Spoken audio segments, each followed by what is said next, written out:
we will have the third sequence of a presentation of the scientists who are visiting us this week. So some of the scientists representing some DP. And so I'll give the floor once again to Frédéric to make the introduction. The floor is not really mine, but our guests. So here it is. Bonjour à tous ou rebonjour, nous revoilà et c'est à présent l'heure d'introduire le troisième groupe. Health and Livelihood, the Health and Coexistence. Nous allons avoir 4 présentateurs pour cette session. Clarisse Princess Munzengi et Tawanda Tarakini qui viennent du Zimbabwe. Lida Kong est arrivé ce week-end du Cambodge. Et enfin, Brice Sadéou vient du Cameroun et il est actuellement en thèse à Montpellier. Voilà, donc à vous de venir. Hello. Ok, bonjour tout le monde. Nous sommes le groupe 3. Notre thème est Health and Livelihoods. Je m'appelle Clarisse Princess Munzengi du DPRPPCP de l'Afrique, Zimbabwe. Je ne parle pas beaucoup le français, je ne connais plus le français. Donc, je vais m'arrêter ici avant de dire quelque chose de très mal en français, parce que déjà, ma langue est en fait. My research is called Livestock Feeding Strategies to Reduce Livestock Interfaces. Livestock production is a source of livelihoods for people that live in the periphery of conservation areas like national parks. But you find out that there is conflict between livestock and conservation objectives because, for instance, during the dry season, farmers drive their livestock into the park to look for feed. Normally, there is shortage of feeding in the communities. So because of that, there is going to be an increase in the interaction between livestock and wildlife, and this increase will lead to conflict, such as livestock being eaten by the wildlife, such as crop raiding by the wildlife, such as even disease transmission from the livestock to the wildlife or wildlife to the livestock. So this project seeks to find ways that can improve availability of feed in the communities so that farmers don't drive their animals into the park. So what we did in this study was to look at one of the most important or most abundant tree species that can be used as feed for livestock. And this species that we chose is Colophosperma mopane. I'm going to call it mopane tree. Mopane tree is abundant, but it has a lot of tannins. And also, you find out that farmers will cut down the branches of the mopane tree to avail it to the livestock, which means that they're going to be destroying the trees. So what we did was to urea treat or to add urea fertilizers to the mopane tree so that we reduce the tannins, we increase its palatability, we also increase its digestibility. So we found out that inclusion of 7% of urea in the mopane dry leaves will actually improve its nutritional value. And then after we had ascertained that concentration, we then went on to feed the urea-treated mopane leaves to livestock.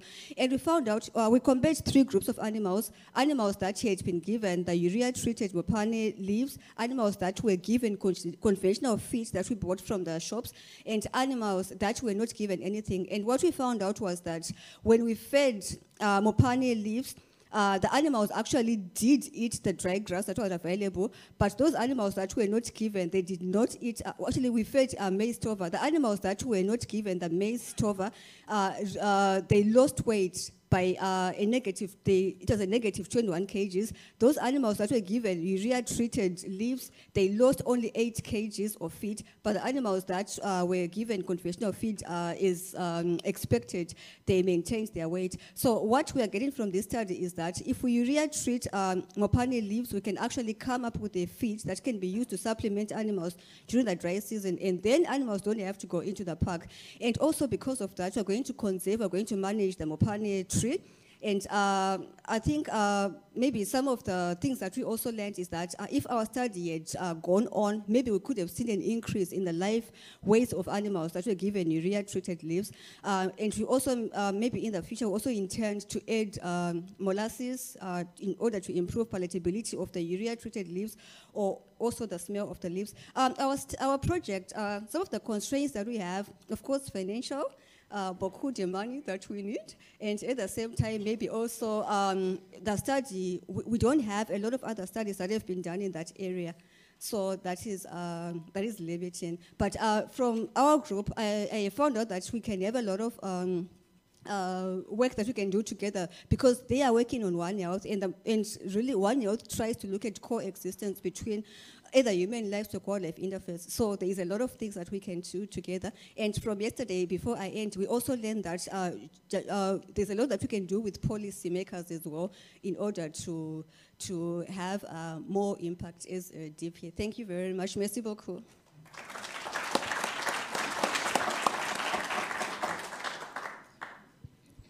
Bonjour, good afternoon, everyone. My name is Kong Lida. I'm from Cambodia, and I'm a DP network. And in this opportunity, I would like to thank to CDAT because CDAT provide me the scholarship for my study, and thank to Greece and also the organizer for having me here. It is my pleasure to be here. This is my first time in Montpellier. So I would like to present about our study in Cambodia related to foot and mouth disease seroprevalent in cattle in pig under the LACAT 4 project. SMD is a transboundary animal disease that causes academic loss and an abstract goal for international trading opportunity. And we see that SMD outbreak mostly every year in some region of Cambodia, and it is impact to small farmer income, including reduced meat production, meal and trade capacity. So our study aimed to estimate the seroprevalence of antibody from the abattoir that the antibody indicator by the natural infection beside the vaccination derives. So we conduct the sample collection in 10 slaughterhouses in Cambodia, and all the sample collected by the provincial officer and sent to laboratories. We selected this site because of the slaughterhouse have a lot of number of animals slaughtered per night and staff capacity, including they have strongly confident to work with the live animal. And we use the common short test kit named ELISA competition from IDVET to detect for antibody. So in terms of our result, we can see the seroprevalence of foot and mouth disease in pigs and in cattle by abattoirs in each provinces, and also the province of animal origin around the countries of Cambodia. We also include the risk factor, the potential risk factor in our study, like animal source, such as it is the import animal, or it is like local production, age group as like female and male, and including the age group, the age after 3 years or less or equal 3 years, something like that. So however, our study, we have some limitation that we cannot identify the vaccination status and the strain and the serotype of the vaccination and something like this in Cambodia. However, our study could provide the useful information from the ground to build the future capacity and what is the need to strengthen, the need to strengthen the capacity, such as the vaccination program, animal disease surveillance reporting system. Yes, I think that is all from my presentation. Thank you.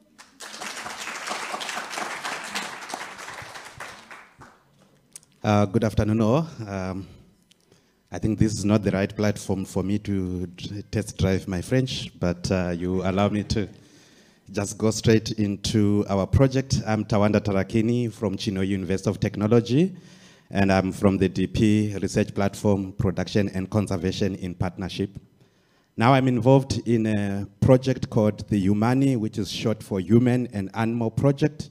Basically what we are trying to do in this project is that we want to investigate the risks that are associated when animals and people and livestock are interacting. This is more specifically on the edge of the protected areas and communities. So we are using the case of foot and mouth diseases, and as we know that the area that we are working in is also being affected by reducing availability of surface water and also forage species of grasses. So we are trying to use 3 methods to obtain data to see how animals and people are meeting either in the protected area at the interface or in the communal areas. We are using 3 methods. We are using camera traps, but we are also using the knowledge of people, the local ecological knowledge, and we are also using the footprints that we record. And so we have been able to map out hotspots for places where animals and livestock are meeting, which are probable areas for disease transmission. Now you would ask me for foot and mouth, where is the link? Now, in our system where we are working, there are a lot of African buffaloes, which are known to be the hosts for the foot and mouth pathogens. And we also have some species that are known as bridge species, which as scientists, we are not very sure what is the role of that they have in terms of transmitting the virus. Such species include impalas, warthogs, and kudus, but there is not much that we know. Yet, these species have been recorded all the way from the communal areas into the protected areas. So what we are finding out as a project is that there is a shift of communities of animals between the early dry season into the late dry season and the wet season. In the early dry season, we see that communities of elephants at the edge are dominated by elephants. But as we move more and more into the dry phases, we begin to see that species such as baboons and impalas are also dominating. Now, as I highlighted, that we do not know what kind of effect that these interactions have. These results point out to areas that we need to look out for possible risks of infections to the livestock and potentially also to people. Now, this project has also been quite been active on the ground. We did a lot of training sessions for local communities, for diseases. We did also work hand in hand with government in disease surveillance. We have got more than 15 students. We have benefited directly and indirectly from this project. And one limitation that we had is in our disease surveillance is that we tried to use non-invasive methods to test for the presence or absence of the disease. And I'm happy that the colleagues that I'm working with are providing to us more options that we have got opportunities to learn from each other. Otherwise, thank you so much.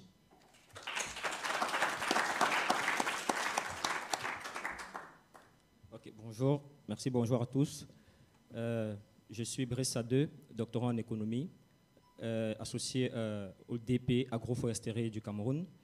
Et c'est un plaisir pour moi de vous présenter ce matin mes travaux qui sont plutôt encore une sorte de projet qui porte sur l'action collective comme moyen de prévention contre les crises sanitaires globales dans un contexte d'antrophisation et également d'émergence des arboviraux zoonotiques transmis par les moustiques au sud du Cameroun.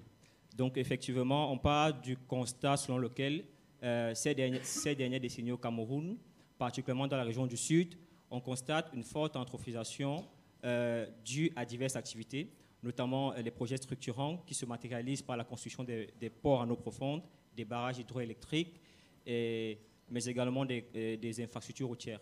On note également la mise en place d'un certain nombre de projets agricoles.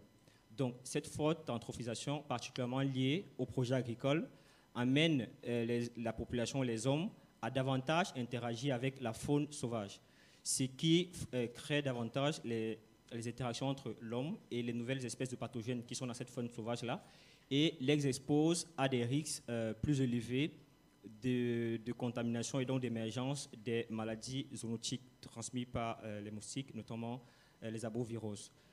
Du coup, dans ce contexte-là, notre recherche se propose de mettre en lumière un élément essentiel du capital social qui est la confiance, qui permettrait donc de faciliter les interactions entre différents acteurs, notamment ceux de la santé, de l'environnement, mais également de la production animale, en vue de pouvoir co-construire des stratégies de prévention efficaces, bien sûr en se basant sur une approche de santé intégrée qui est un peu le fil conducteur entre nos différents camarades, les collègues ici présents.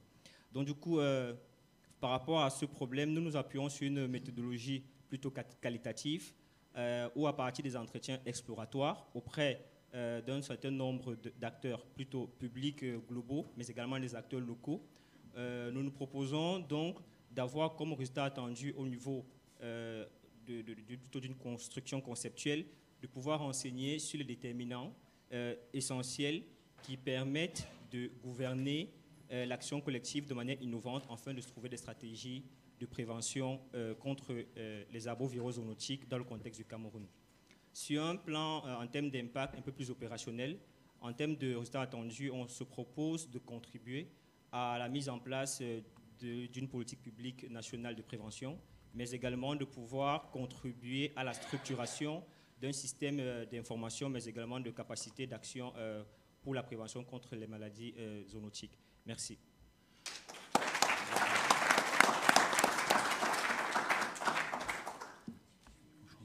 Faut que je remette ma clé. Est-ce qu'on fait des questions ou pas? Oui, on a des questions. Si jamais.